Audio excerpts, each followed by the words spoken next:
Viewers, मैं आप लोगों को एक कहानी सुनाने जा रही हूँ जिसका शीर्षक है पागल पति। कहानी सुनने से पहले आप लोग मेरे चैनल को ज़रूर सब्सक्राइब कर लीजिए। चलिए शुरू करती हूँ। वह धीरे धीरे कमरे के पास गई। खिड़की से अंदर झांका तो उसने जो देखा उसे देखकर उसके रोंगटे खड़े हो गए। मेरा नाम काजल है। उम्र के 20वें पड़ाव पर पहुँचते ही मेरा रिश्ता खोजा जाने लगा। मेरी बड़ी बहन कोमल की शादी हो गई थी। वह अपने पति के साथ सुखी थी। मम्मी पापा मेरा रिश्ता भी ऐसा चाहते थे जहाँ छोटा परिवार हो, कोई ज़्यादा जिम्मेदारी ना हो। इसी खोज पर मम्मी को किसी ने दक्ष का रिश्ता बताया। रिश्ता आगे बढ़ा तो दक्ष की मम्मी पापा मुझे देखने आए। दक्ष के परिवार में केवल उसकी मम्मी थी। पिता का देहांत हो चुका था। दक्ष इकलौता था। मम्मी पापा को यह रिश्ता पसंद आया। दक्ष अच्छी जॉब कर रहा था। दक्ष और दक्ष की मम्मी मुझे देखने आई। मम्मी ने नाश्ता लगाया। मुझे चाय देने के लिए बुलाया गया। मैंने देखा दक्ष कम बोल रहा था। मम्मी ने सबको चाय देने का इशारा किया। मैंने दक्ष की मम्मी, अपने पापा मम्मी सबको चाय दिया। अब मैं दक्ष को चाय बढ़ाने लगी। ना जाने कैसे चाय की प्याली मुझ पर गिर गई। मुझे ऐसा लगा दक्ष ने चाय लेते हुए जानबूझकर मुझ पर गिराया हो। चाय गर्म थी। मेरा हाथ लाल हो गया। दक्ष की मम्मी ने जल्दी से मेरा हाथ पकड़ लिया। फिर दक्ष ने मुझसे सॉरी किया। कहा गलती से चाय आप पर गिर गई। पता नहीं क्यों मुझे अजीब लगा। दक्ष की मम्मी बिना कुछ लिए दिए शादी कर रही थी। उनके विचार सुनकर मम्मी पापा को वह लोग बहुत पसंद आए। खैर, शादी का डेट फाइनल हो गया। 2 महीने बाद शादी थी। इस बीच दक्ष को लेकर एक बार उसकी मम्मी आई। मुझे कपड़ा खरीदने मार्केट ले गई। दक्ष बहुत कम ही बात कर रहा था। उसकी मम्मी ने कहा, बेटी दक्ष थोड़ा कम बोलता है, तुम आओगी तो उसे बोलना सिखा दोगी। इसी तरह मेरी शादी का दिन आ पहुंचा। शादी में मेरी सहेली ने मुझे अच्छी तरह तैयार किया। मैं बहुत सुंदर लग रही थी। सबको मेरा और दक्ष का जोड़ा अच्छा लगा। विदा होकर मैं ससुराल पहुंची। मुझे मेरे कमरे में बिठा दिया गया। आसपास की औरतें आती जाती रहीं। दक्ष बाहर थे। दोस्तों के बीच इसी तरह रात के 11:30 बज गए। खाना मुझे अकेले ही खाना पड़ा। 11:30 में मेरी सास आकर बोली, तुम आराम करो, दक्ष दोस्तों के पास है, थोड़ी देर में आ जाएगा। मैं थक गई थी। आराम करने लेटी तो मेरी आंख लग गई। रात के 1 बजे मेरी आंख खटके की आवाज से खुली।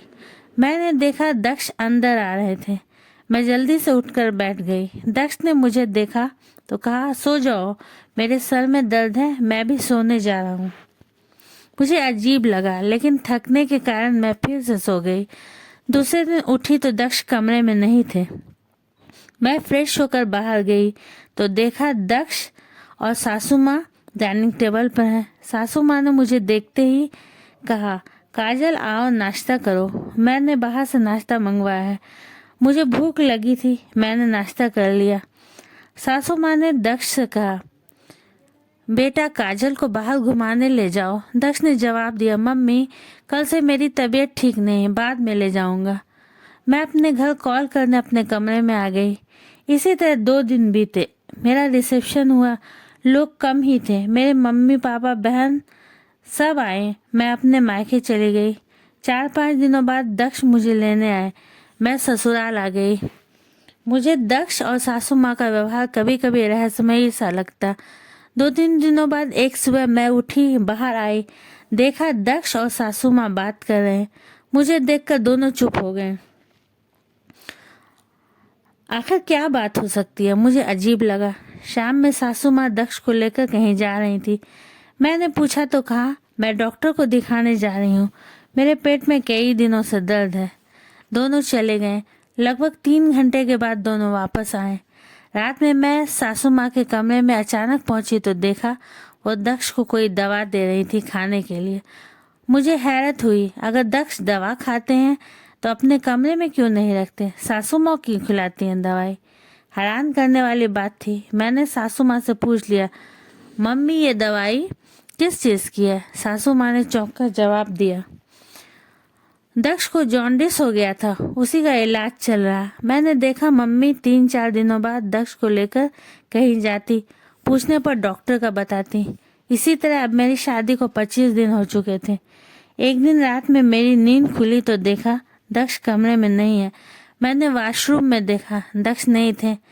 मैंने सासू माँ के कमरे में झांका, दक्ष वहीं थे। सासू माँ उसे डांट रही थी, फिर उन्होंने उसे कोई गोली दिया खाने के लिए। अब मैं चुपके से वापस आ गई। मुझे समझ में नहीं आ रहा था मैं क्या करूं। वैसे तो सब ठीक था, लेकिन ये सब क्या था? क्या बात है? क्या रहस्य? समझ में नहीं आ रहा था। दूसरे दिन मैं सोई नहीं, आंख बंद करके लेटी रही। दक्ष आए, फिर कपड़ा चेंज किया, मुझे सोता देखकर फिर बाहर निकल गए। मुझे उत्सुकता हुई। 2 मिनट बाद मैं भी बाहर आई। देखा दक्ष उस स्टोर रूम की तरफ जा रहे हैं। फिर दक्ष स्टोर रूम में चले गए, दरवाज़ा सटा दिया। मेरी हालत अजीब हो रही थी। मैं धीरे धीरे स्टोर रूम की खिड़की के पास पहुंची, जो अध खुली थी। मैंने अंदर झांका। अंदर का दृश्य देखकर मेरे रोंगटे खड़े हो गए। दक्ष के हाथ में एक गुड़िया थी। वह उस गुड़िया पर एक छोटे से चाकू से वार कर रहे थे। उनके शब्द इतने खतरनाक थे कि मेरे पैरों में कंपन होने लगी। वह कह रहे थे, डिम्पल, तुमने मुझे धोखा दिया। तुम्हारी स्त्री जाति ही धोखेबाज होती है।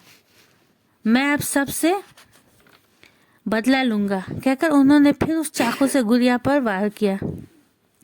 अब मेरा वहां खड़े रहना मुश्किल हो गया था। मेरे हाथ पर डर से कंपा रहे थे। मैं अपने कमरे में वापस आ गई, आंख बंद कर लिया, ऐसा न हो कि दक्ष को शक हो। फिर न जाने कैसे मुझे नींद आ गई। सुबह मेरा सर भारी था। मैं किचन में पानी पीने गई। दक्ष वहां थे। मैंने जैसे ही पानी का गिलास उठाया, दक्ष मुझसे जाने कैसे टकरा गया। पानी का गिलास गिरकर चूर चूर हो गया। उसका कांच मेरे हाथ पर लग गया। हाथ से खून बहने लगा। मैं अंदर से बहुत डरी हुई थी। सासू माँ ने जल्दी से मेरा हाथ पकड़ा और कटे पर दवाई लगा दिया। दक्ष जाने कहाँ क्या लाने चले गए।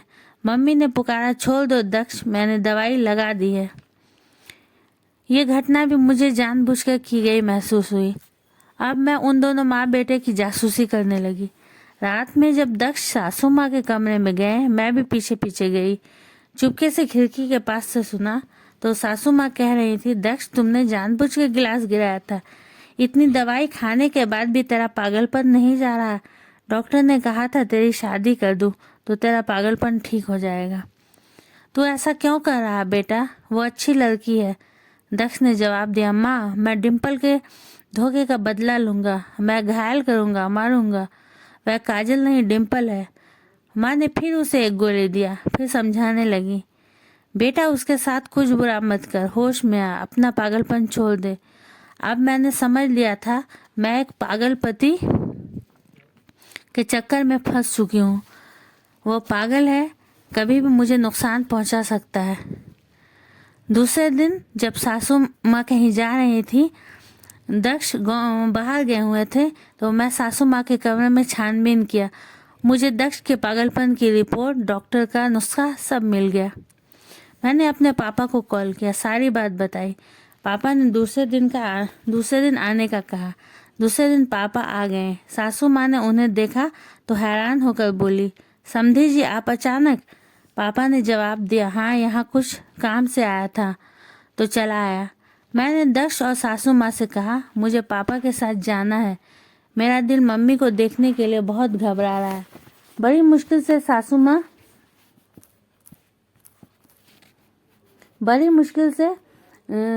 माँ ने मुझे जाने दिया। मैं चुपचाप पापा के साथ मैके आ गई।